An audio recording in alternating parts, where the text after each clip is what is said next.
안녕하세요. 오늘도 사연살롱을 찾아주셔서 감사합니다. 대학생 아들을 둔 40대 엄마예요. 세상의 모든 부모가 다 그렇겠지만 저희 부부한테 아들은 정말 귀하고 귀한 존재랍니다. 우리 부부는 12년 동안이나 아들이 죽은 줄 알고 살았거든요.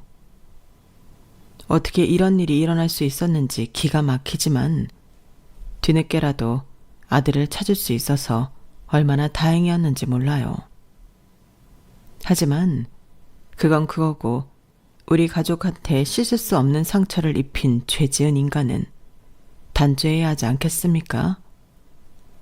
적어도 그 인간이 죄를 뉘우치고 용서를 구했다면 어느 정도 정상 참작을 해줬겠지만 아나 무인격으로 나오는 통에 도저히 선처해 줄 수가 없더라고요. 그럼 지금부터 이기적인 한 인간으로 인해 12년 동안 나무로 지나야 했던 우리 부부와 아들의 사연을 전해드리겠습니다. 남들한테 밝히기 창피하지만 저는 혼외자로 태어났어요. 부모님 모두 미혼이기는 했지만 두 분 다 결혼은 원치 않으셨거든요. 특히나 저희 친가에서 결혼을 완강히 반대하셨어요.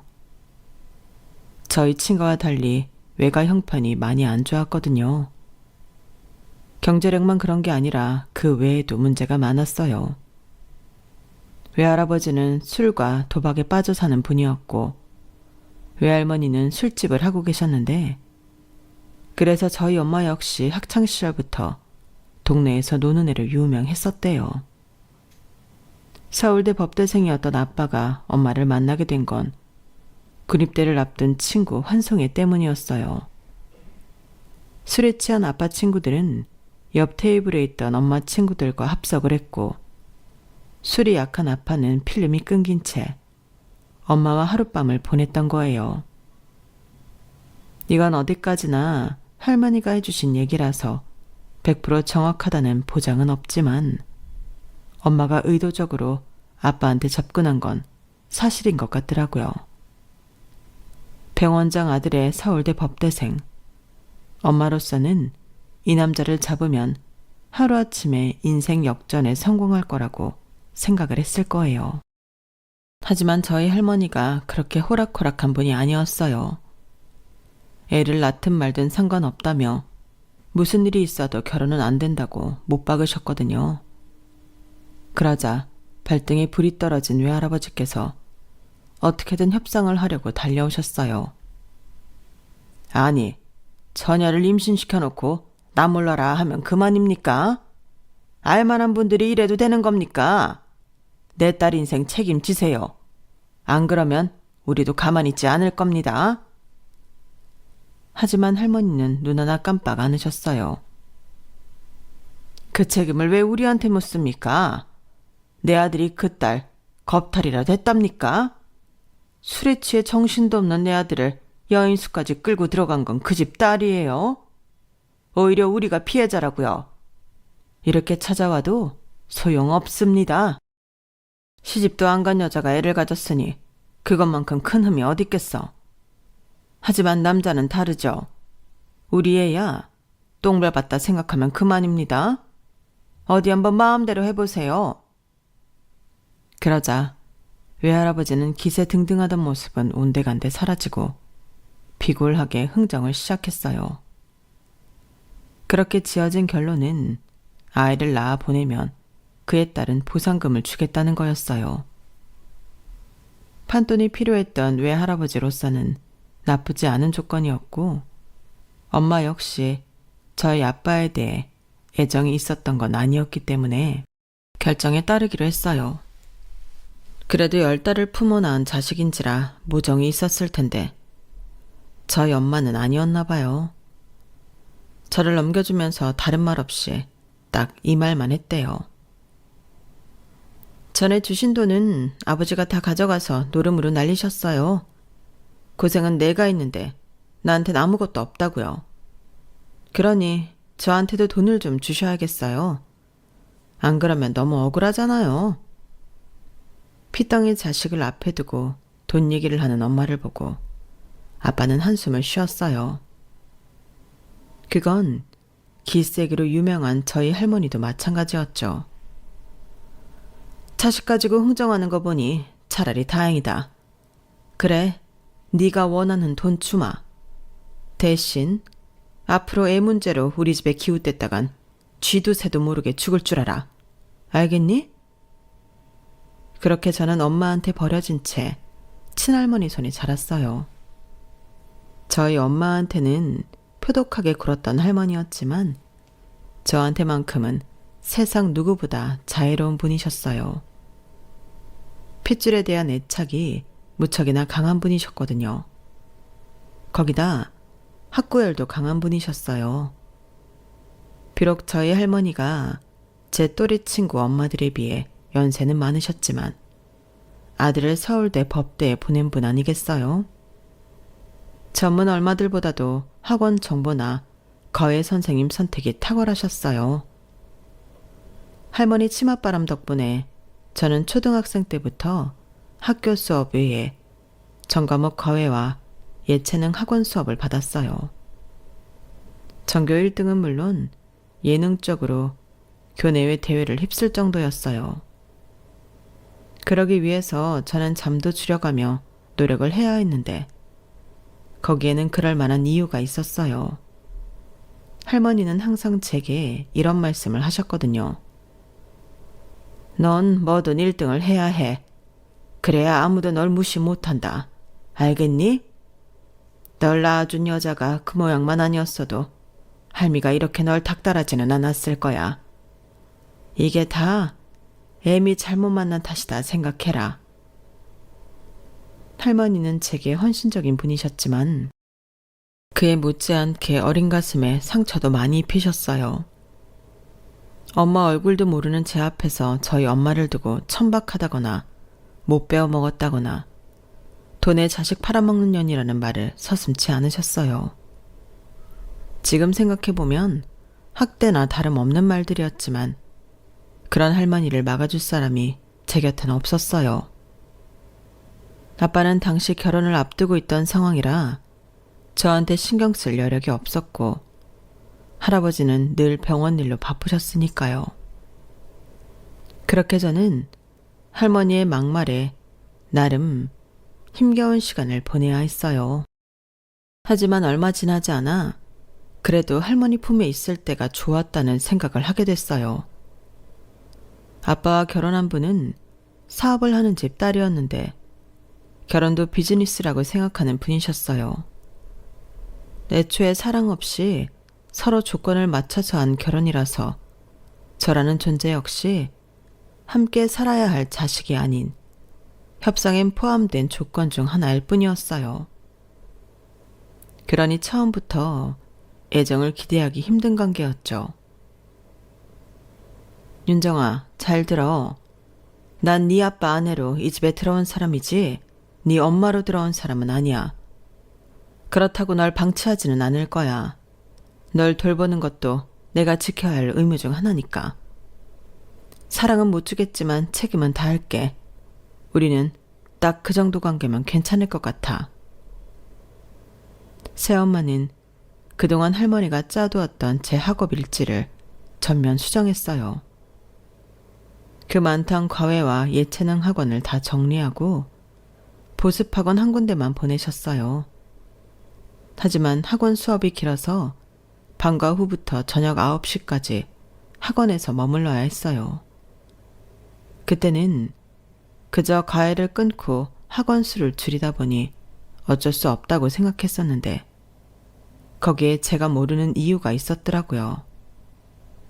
제가 집안에 돌아다니는 걸 보기 싫으셨던 거예요. 그렇다고 이 학원 저 학원으로 저를 데리고 다니는 것도 싫어서 수업 시간이 긴 학원 한 군데로 택한 거였죠. 그걸 어떻게 알았냐고요? 그날은 제가 감기 기운으로 열이 나서 학원 수업을 받다가 중간에 집에 오게 됐는데 새엄마가 거실에서 새 외할머니와 얘기를 하고 계시더라고요. 하여간에 남자들이란 왜 그렇게 이기적인지 몰라. 난 아직도 네 아빠가 너 이 집에 시집 보낸 거 마음에 안 든다. 남의 자식 키우는 게 어디 쉬운 일이냐고. 남자야 밖에서 일하니 모르겠지만 여자는 하루 종일 남의 자식을 봐야 하잖니? 그게 어디 쉬운 일이냐고. 아, 정말. 그래서 학원에 보내버렸잖아. 내 자식도 아닌데 내 집에 돌아다니는 꼴 보기 싫어서. 생각 같아선 새벽까지 학원에 붙잡아 두고 싶지만 그랬다간 아동학대니 뭐니 말 많을 것 같아서 그러지 못하는 게 아쉽지 뭐. 몰래 들으려고 한 건 아니었지만 결과적으로는 숨어서 새엄마의 속마음을 듣게 된 저는 충격을 받았어요. 엄마의 모습을 기대했던 건 아니지만 그래도 저를 보기 싫을 정도로 싫어한다는 걸 알고 나니 마치 내가 이 집에 있으면 안 되는 사람처럼 느껴졌어요. 결국 저는 집 안으로 들어가지 못하고 다시 집을 나왔어요. 그리곤 집 근처 놀이터에서 학원 끝나는 시간이 될 때까지 기다리다가 집으로 돌아왔어요. 새엄마는 평소대로 도우미 아주머니를 시켜 제게 저녁밥을 차려주셨어요. 제가 열이 나서 얼굴이 벌겋게 변했는데도 어디 아프냐는 말조차 없었어요. 그리고 그날 밤 사단이 났어요. 제가 잠든 사이 밤늦게 집에 들어오신 아빠가 제 방에 들어오셨었나 봐요. 온몸이 불덩이가 돼서 낑낑 앓으며 잠든 저를 발견한 아빠는 엄마한테 엄청 화를 내셨어요. 잠결에도 아빠가 소리치는 목소리가 쩌렁쩌렁하게 들릴 정도였어요. 새엄마와 말다툼을 한 아빠는 잠시 뒤 물수건과 감기 시럽을 들고 제 방으로 들어오셨어요. 저를 깨워 약을 먹이시고 머리에 물수건을 올려주셨어요.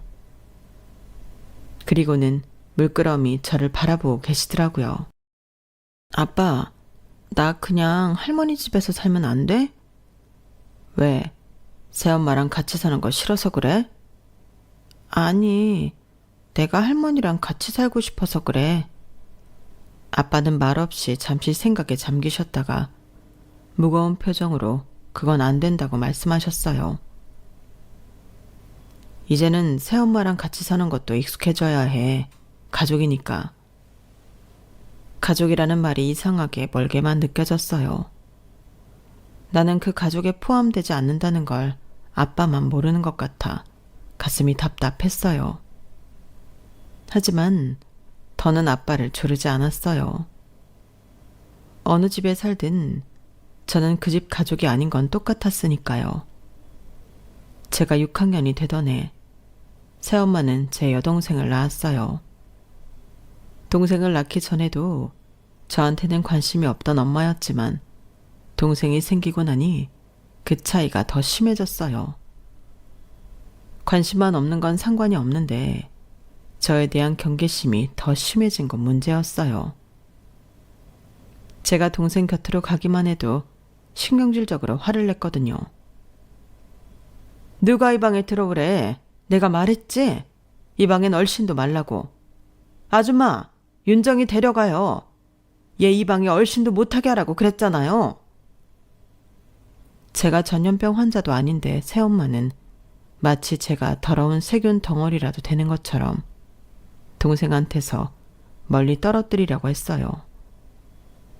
그러던 어느 날이었어요. 사고는 예기치 않은 순간에 일어난다고 하잖아요. 그날이 그랬어요. 방에서 숙제를 하고 있는데 쿵 소리와 함께 동생이 자지러지게 우는 소리가 들리더라고요. 평소 같으면 동생이 울자마자 유모나 새엄마가 달려가 동생을 달래줬을 텐데 그날은 동생 울음소리가 그치지 않더라고요. 그래서 동생 방으로 가보니 글쎄 동생이 침대 밖으로 떨어졌는지 바닥에 누운 채 울고 있지 뭐예요. 새엄마가 그 방에는 들어가지 말라고 하도 말을 해놔서 들어가야 하나 말아야 하나 고민을 하고 있는데 그때 마침 유모가 달려왔어요.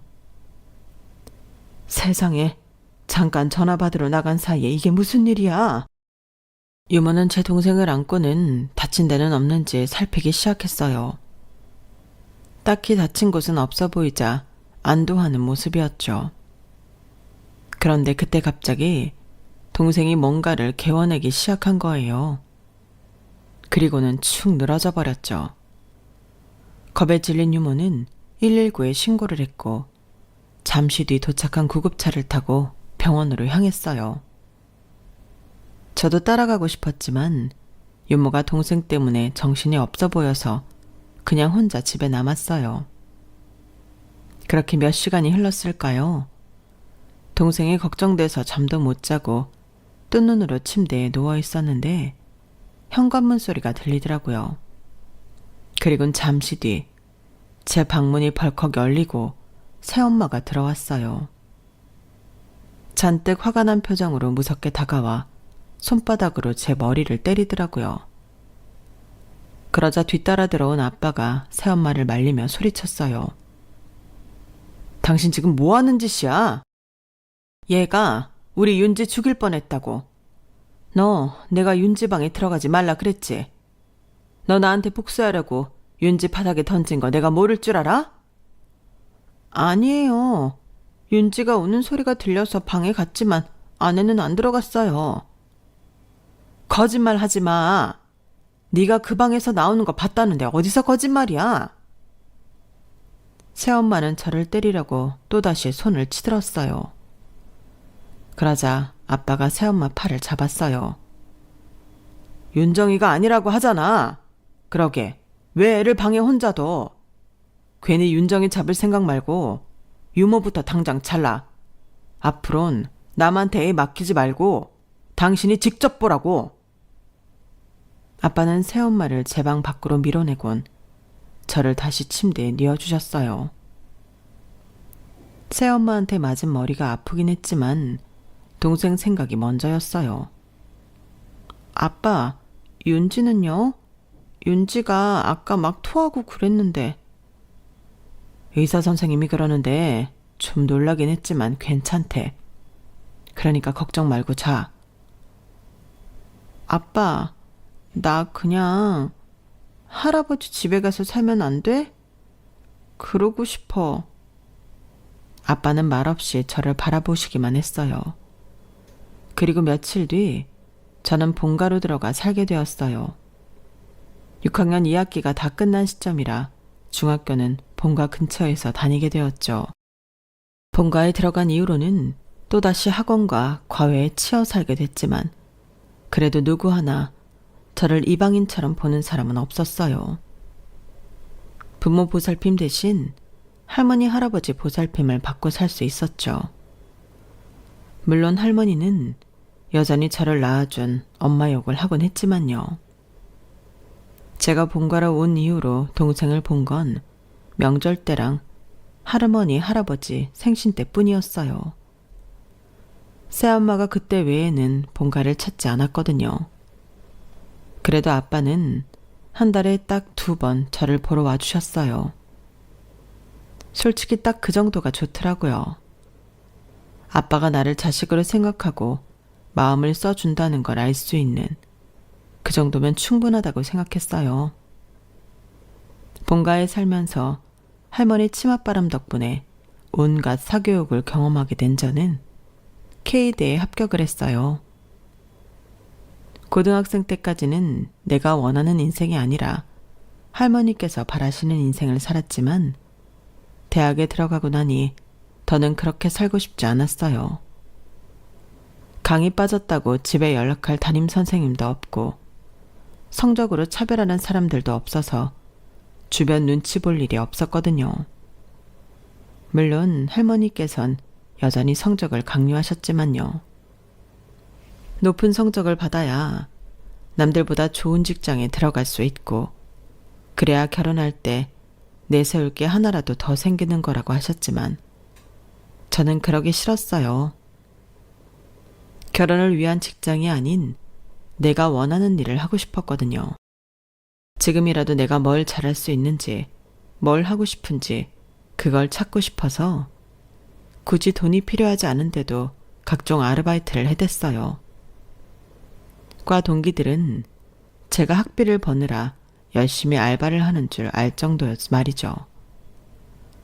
그렇게 다양한 직업군을 경험하다 보니 직업만큼이나 다양한 사람들을 만나게 되었고, 그러다 지금의 제 남편도 만날 수 있었어요. 당시 남편은 모 기업 연구원이었는데 입사한 지 1년 차라서 허드렛 일을 도맡아 하고 있었어요. 저는 그 연구소에서 개발한 화장품을 사용해보고 설문지를 작성하는 아르바이트를 하고 있어서 담당자였던 남편과 자주 만날 수밖에 없었어요. 무뚝뚝하고 사무적인 다른 직원들과 달리 남편은 늘 웃는 얼굴로 살갑게 맞아주어서 저와 함께 알바를 하는 여학생들한테 인기가 있었어요. 경쟁 심리 때문이었을까요? 평범하기 그지없는 남편 눈에 들려고 엄청 노력하곤 했어요. 방학 기간 동안 했던 알바라서 개강과 동시에 끝이 났는데도 자주 문자도 하면서 관계를 이어갔고, 그러다 연인 사이로 발전하게 되었어요.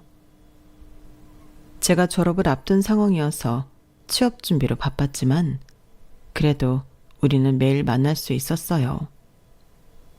자동차 데이트를 했거든요.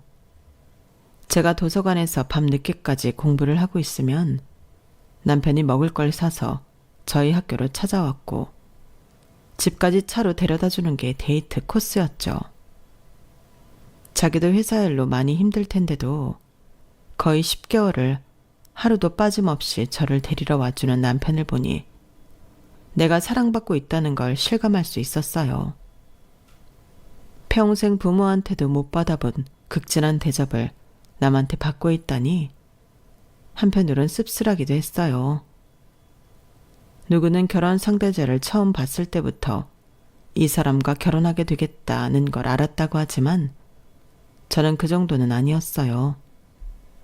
만나다 보니 믿음이 갔고 이 사람만큼 나를 사랑해주는 사람은 세상에 없을 것 같다는 생각에 결혼을 결심하게 된 거였죠. 하지만 제 남편 직장이며 집안 형편을 들은 할머니는 제 결혼을 결사 반대하셨어요. 가만히 있으면 할미가 알아서 혼처 정해줄 텐데 왜 그런 놈을 만나? 당장 헤어져. 네가 뭐가 부족하냐? 인물이 딸리냐, 학벌이 딸리냐, 직장이 딸리냐? 뭐 하나 빠질 거 없는데 왜 부모도 없고 가진 것도 없는 놈 만나 고생을 하려고 들어?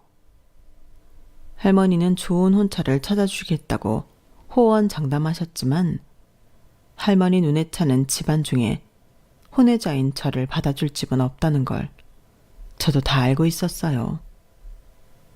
제가 대학에 들어가고 얼마 안 됐을 때부터 할머니께서는 제 혼처를 물색하셨지만 선자리를 마련하는 것조차 힘들었어요.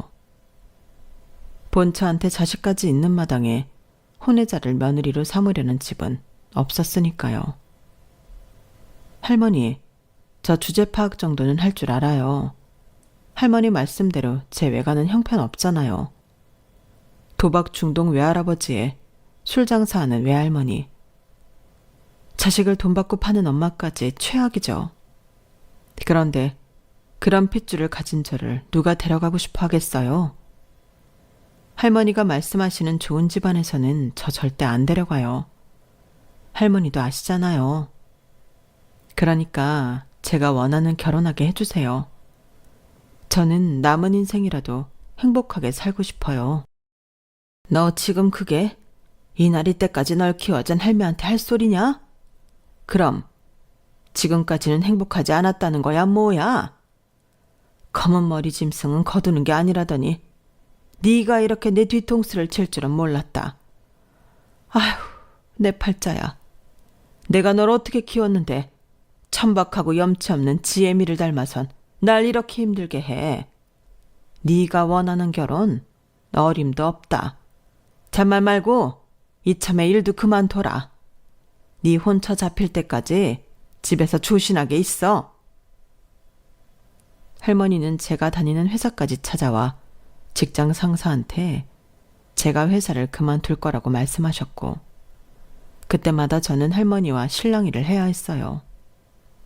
그러다 더는 고개 들고 회사에 다닐 수 없는 상황이 돼서 결국 퇴사를 하고 말았죠. 이렇게 된 이상 저도 더는 물러설 곳이 없었어요.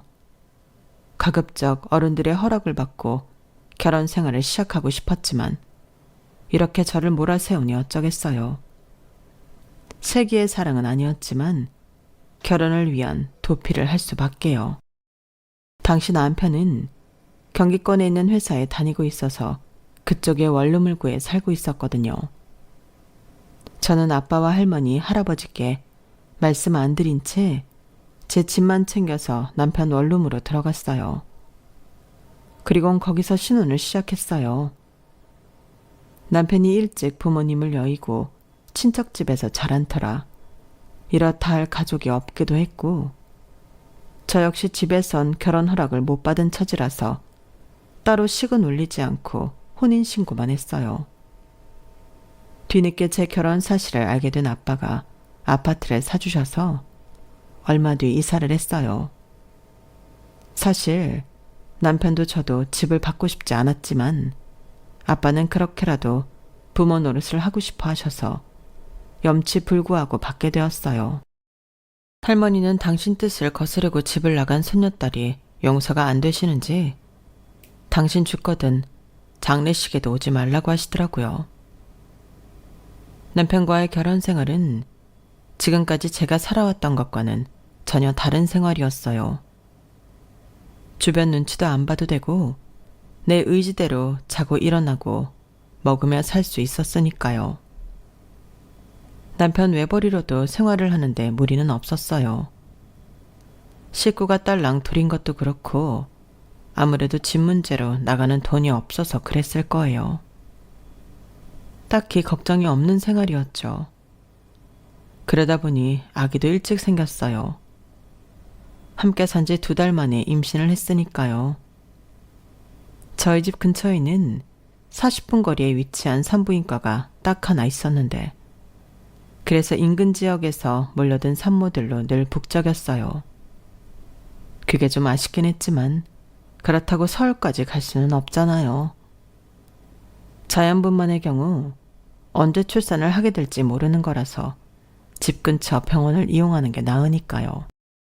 하지만 그 병원에서 그런 비극이 일어날 줄 알았다면 멀더라도 서울로 갔을 거예요. 11시간 진통 끝에 출산을 하고 기진맥진이 돼서 회복실에 누워 있었는데 간호사가 하얗게 질린 얼굴로 제 남편을 부르더라고요.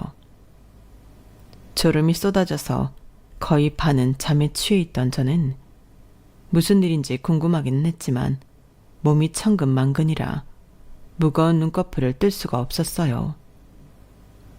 그렇게 스르륵 잠이 들었는데 옆에서 남편이 흐느끼는 소리가 들리더라고요. 1인실도 아니고 다인실인데 설마 남편이 다른 산모들이 보는 앞에서 울고 있는 건 아니겠지? 그런 생각을 하며 힘들게 눈꺼풀을 들어 올렸는데 마침 저와 눈이 마주친 남편이 기다렸다는 듯 아이처럼 엉엉 울지 뭐예요. 이 사람이 왜 이러나 싶어 물었더니 글쎄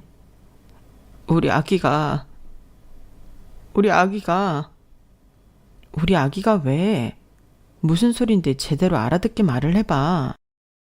죽었어.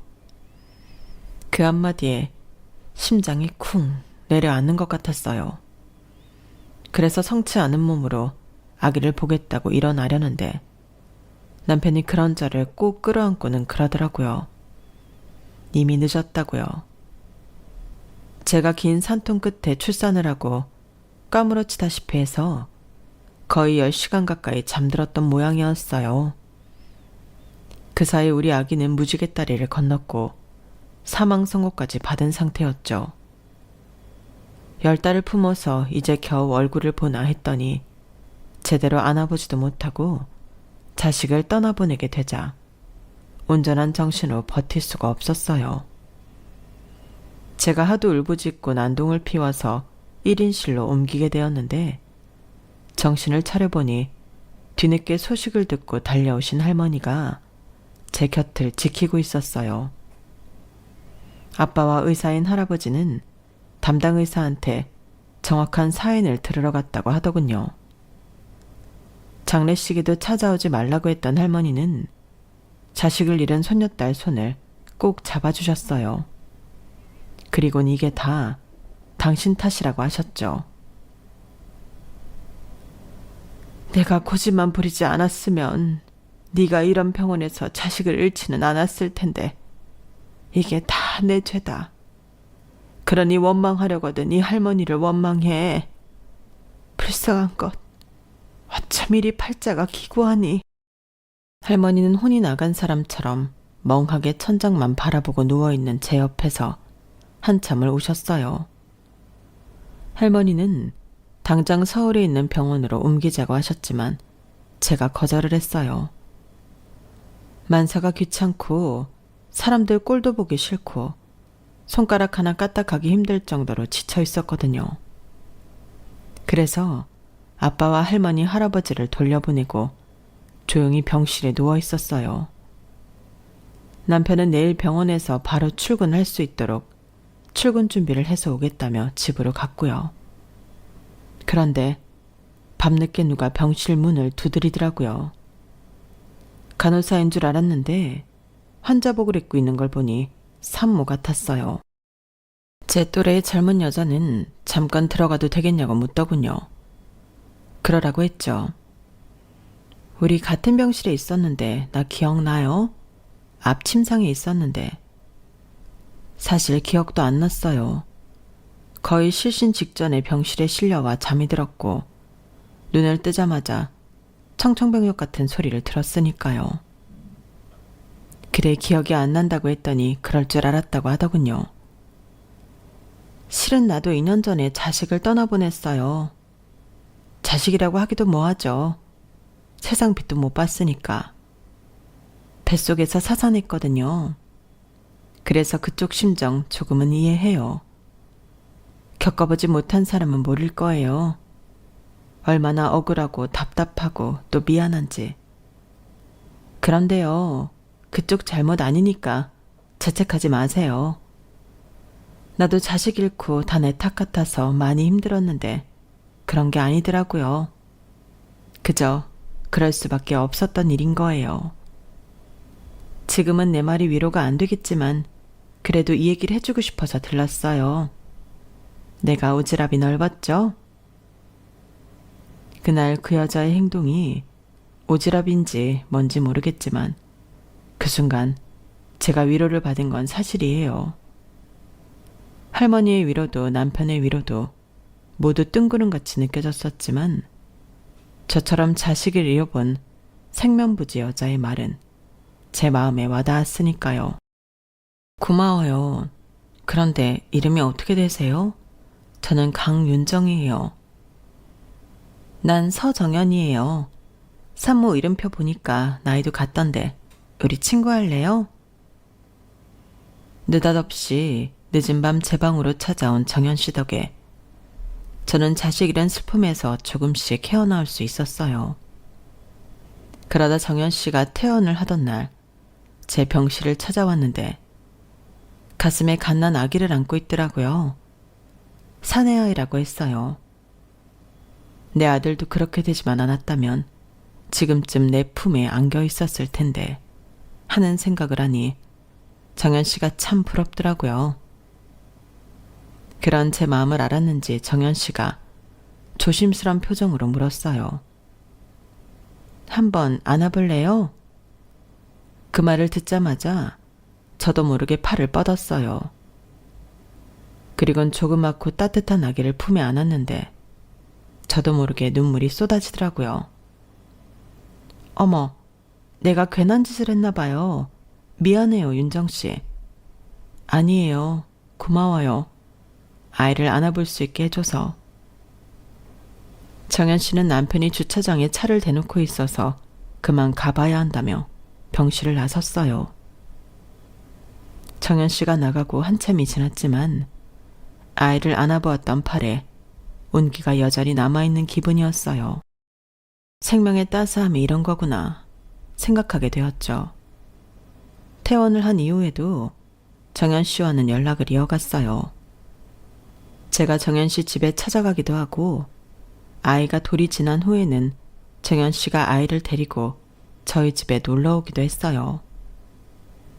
버스로 세정류장 거리에 살고 있어서 수시로 서로의 집을 드나들 정도로 가깝게 지냈어요.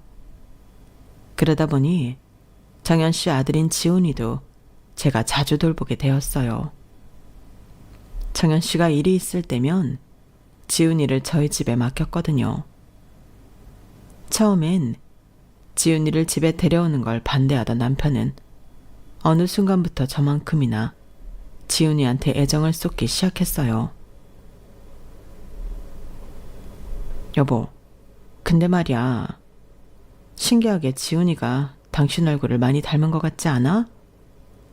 특히 눈매랑 입술 모양이 완전 판박이야. 뭐? 이 사람이 위험한 소리 하고 있네.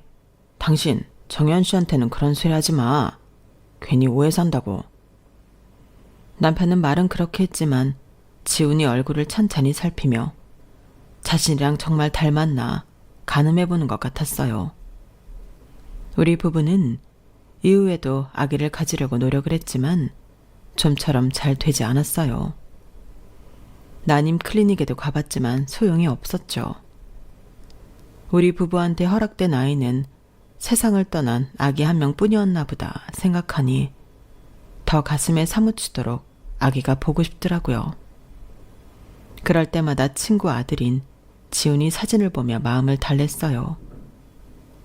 우리 아들이 살아있었다면 지훈이처럼 눈매가 이랬을까? 그러고 보니 코가 나를 좀 닮은 것 같기도 하네.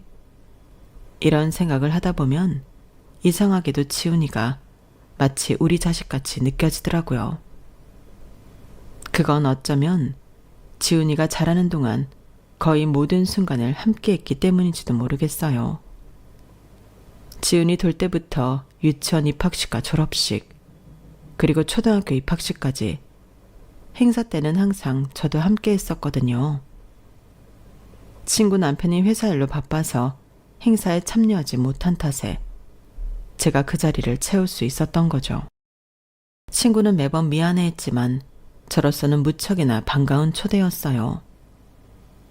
그렇게 지훈이가 초등학교 4학년에 올라가고 얼마 되지 않은 어느 날 친구가 아침부터 전화를 했더라고요. 윤정아, 너희 아빠가 변호사라고 그랬지? 나 도움 좀 받을 수 있을까? 있잖아, 나 이혼하려고. 그 소리에 친구 집으로 달려가 보니 세상에 남편한테 얼마나 맞았는지 얼굴이며 온몸에 멍과 상처 투성이더라고요. 그 모습을 보니 제가 더 화가 났어요. 그래서 아빠한테 전화해 이혼 전문 변호사를 소개받았어요. 얼마 뒤 친구는 이혼을 했고 남편과 갈라서게 되었어요. 살던 아파트를 정리할 때까지 당장 지낼 곳이 없어서 친정으로 가야 할 것 같다더군요. 윤정아, 정말 염치 없는 소린 거 아는데 우리 지훈이 좀 잠깐 맡아주면 안 될까? 애 학교 문제도 그렇고 지훈이를 친정에 데려간다고 해도 당장 내가 일을 해서 돈을 벌어야 하잖아.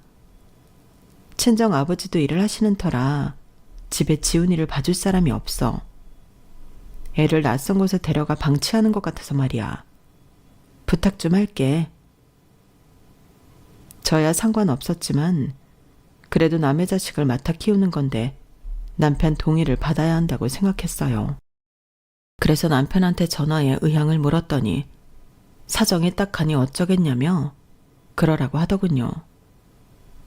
그렇게 저희 부부는 친구 아들을 데리고 살게 되었어요. 친정이 있는 지방으로 내려간 친구는 일주일에 한 번 정도 연락을 해왔어요. 아이 학용품에 들어가는 돈이나 간식비를 보내겠다고 했지만 자기 형편도 어려운 거 뻔히 아는데 그 돈을 받기는 그렇더라고요. 어떻게 된 건지 친구는 이혼할 때 위자료도 제대로 못 받았고 심지어 양육비도 못 받게 된 것 같았거든요. 아빠가 소개해준 변호사가 이혼 전문 변호사라고 하더니 영 꽝이었나 보다 생각했어요. 그래서 친구한테는 미안한 마음이 있어서 지은이한테 들어가는 돈은 제가 감당하려고 한 거죠. 그렇게 1년 가까이 지은이를 데리고 살았는데 하루는 친구가 연락을 했더라고요. 서울에 잠깐 왔다며 밖에서 만나자고요. 그래서 약속 장소에 나갔더니 카페 통유리창 너머로 친구가 고급 세단 보조석에서 내리는 모습이 보이지 뭐예요. 운전석에서 내린 남자는 친구 볼에 뽀뽀를 하고는 차를 타고 가버렸어요. 이어 카페로 들어온 친구한테 물었더니 재혼할 남자라더군요. 나 재혼해. 이 사람 돈 보고 하는 거야. 속물이라고 욕해도 좋아. 근데 나 우리 지훈이 키우려면 돈이 필요하거든. 나 혼자 아무리 발버둥을 쳐봐도 한 달에 200 버는 것도 힘들더라. 윤정아, 정말 미안한데 우리 지훈이 좀 맡아서 키워줄 수 있겠니? 내가 양육비는 확실히 보내줄게. 이 남자 나한테 애 딸린 거 알면 절대 결혼 안 할 사람이야. 나랑 우리 지훈이 인생 살린다 생각하고 좀 도와주라. 어? 지난 1년간 지훈이를 키우면서 솔직히 남의 자식이라고 생각한 적 없었어요. 오히려 함께 살면 살수록 지훈이가 진짜 우리 부부의 친아들처럼 느껴졌거든요. 하지만 그렇다고 해서 남의 자식을 평생 데리고 살 수는 없는 거잖아요. 그래서 망설여졌어요. 집에 돌아와 남편과도 상의를 했지만 남편도 저와 생각이 비슷하더라고요. 심정적으로 지은이한테 정이 가는 건 사실이지만 그래도 남의 자식이라서 계속 키우는 건 망설여졌으니까요. 그런데 그때 마침 일이 벌어진 거예요. 자꾸 어지럼증을 호소하고 코피를 자주 썼던 지훈이가 학교에서 쓰러져서 병원에 실려간 거예요. 그리곤 급성 백혈병 판정을 받았어요. 순식간에 벌어진 일이라서 정신이 없었지만 일단 친구한테 알려야겠다 싶었어요. 그래서 전화를 해서 상황을 전하고 지은이가 골수이식을 받아야 하니 와서 조혈 모세포 검사를 받아보라고 했어요. 그랬더니 뭐라는 줄 아세요? 윤정아, 이렇게 밝히긴 싫었는데 상황이 이러니 할 수 없네. 실은 나 지훈이 친모 아니야. 우리 부부 이혼한 거 지훈이가 우리 자식이 아니라서 그랬던 거야.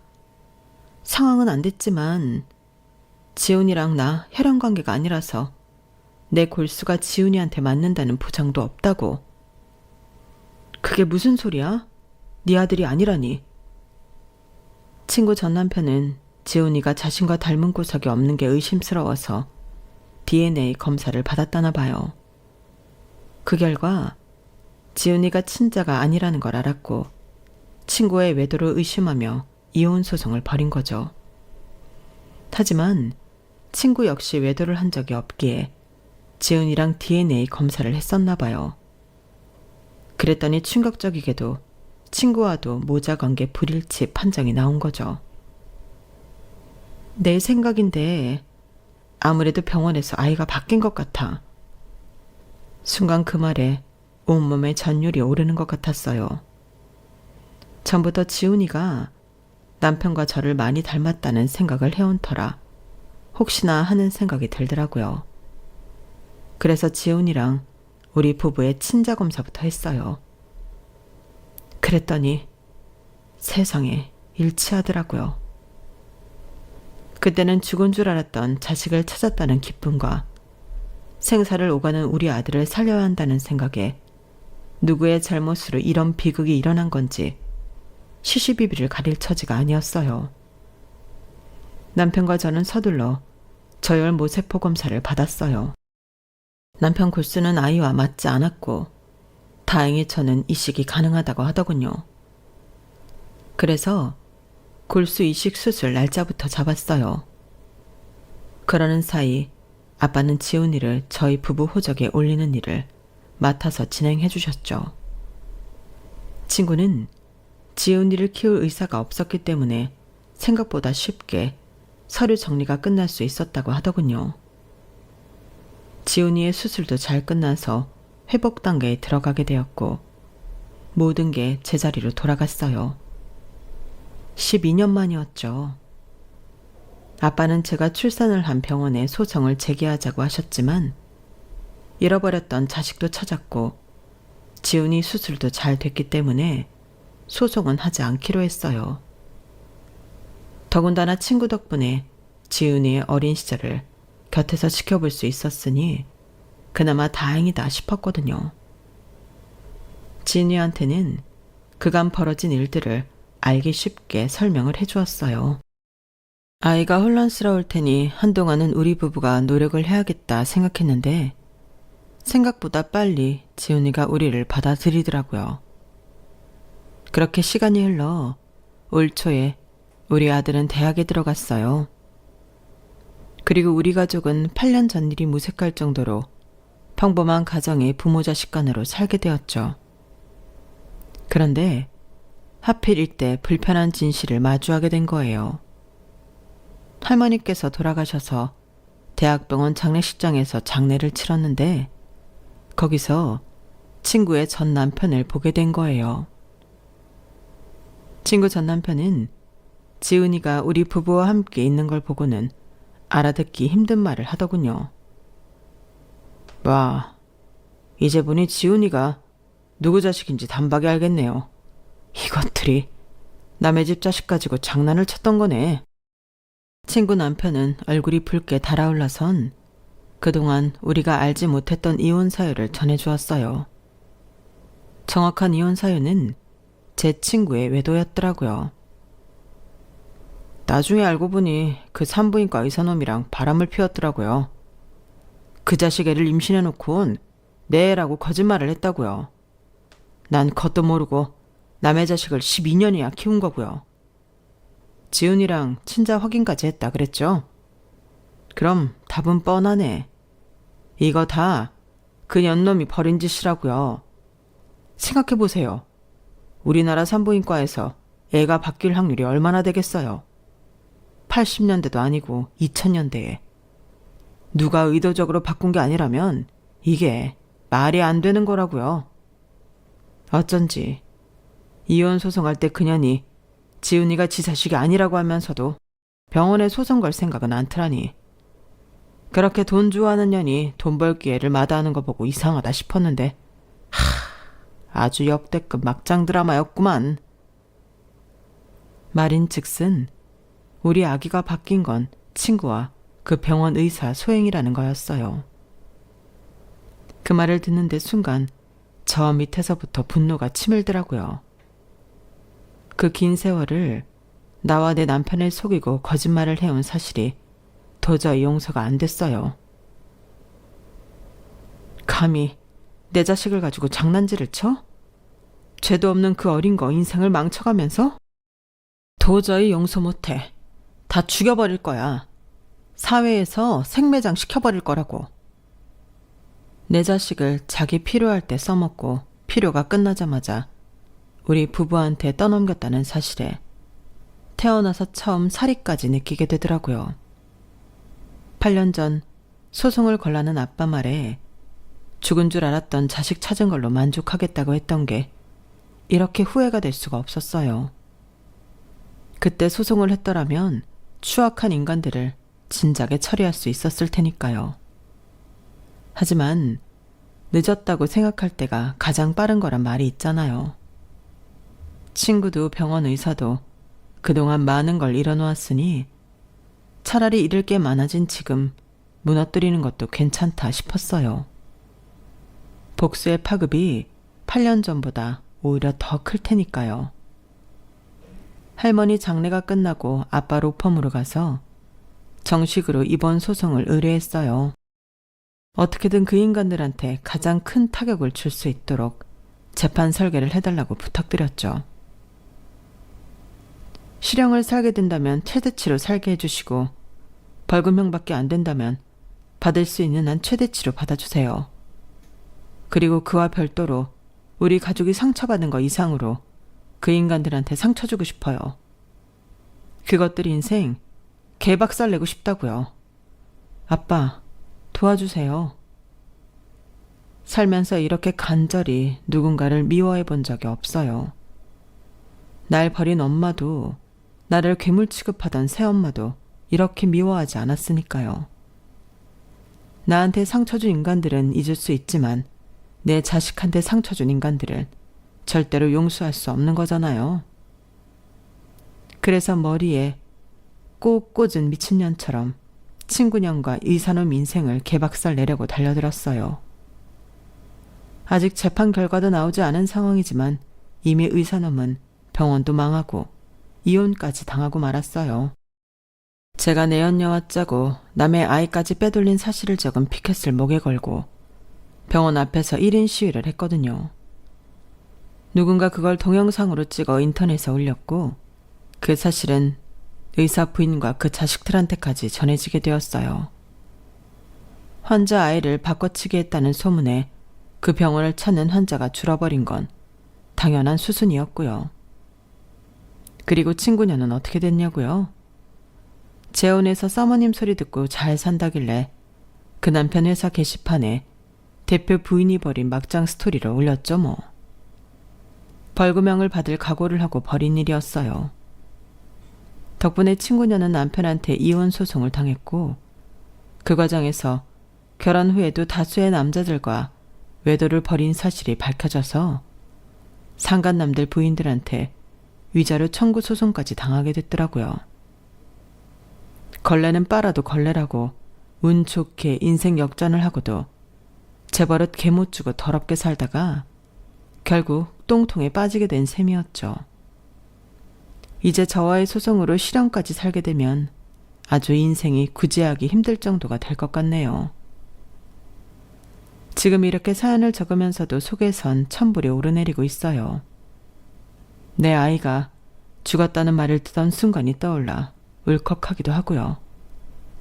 그래서 끝까지 싸워볼 생각입니다. 남의 인생을 함부로 가지고 논 인간들의 최후가 어떤 건지 똑똑히 보여주려고요. 응원의 말씀 부탁드려요. 지금까지 제 사연을 들어주셔서 감사합니다. 항상 행복하셨으면 합니다. 여러분, 사연 댓글에 응원과 현명한 조언 부탁드려요. 좋아요와 구독은 저에게 큰 힘이 됩니다. 오늘도 좋은 일 가득하세요.